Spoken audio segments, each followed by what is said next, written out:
New York, the city that never sleeps, is waking up to one of the most dramatic elections in its modern history. For the first time in more than a century, voters could choose the youngest mayor ever and the first Muslim South Asian leader of America's biggest city, Zohra Mamdani.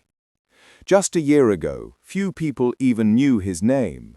Now, the 34-year-old Democratic socialist is leading the polls, shaking up New York politics and sending a message straight to Washington. The era of corporate control is over.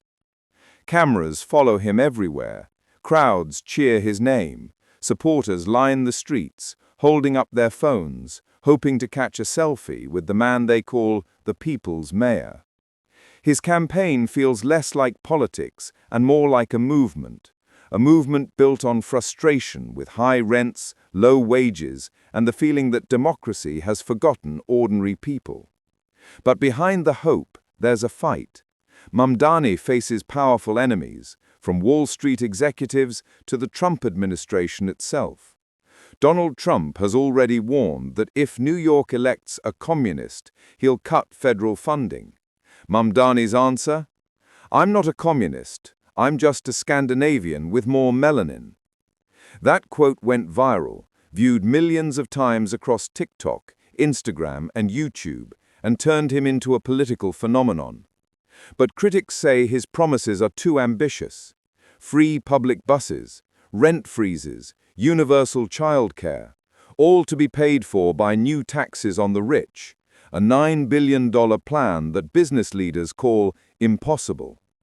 Former Governor Andrew Cuomo warns Mamdani's policies will destroy jobs and drive the wealthy away. But Mamdani insists this is the price of fairness. You can't build a just city on injustice, he says. And the polls show it's working. Young voters are turning out in record numbers. New Yorkers struggling with rent and debt see him as one of their own. Even Wall Street is starting to take notice.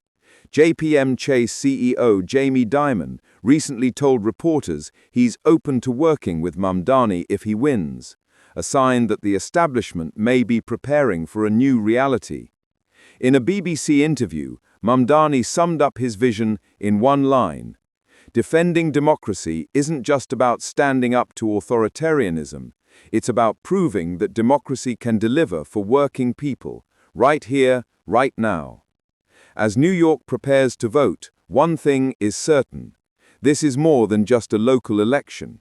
It's a battle for the soul of America, between old power and new energy, between the billionaires of Wall Street and the voices rising from the streets of Queens. Who will win?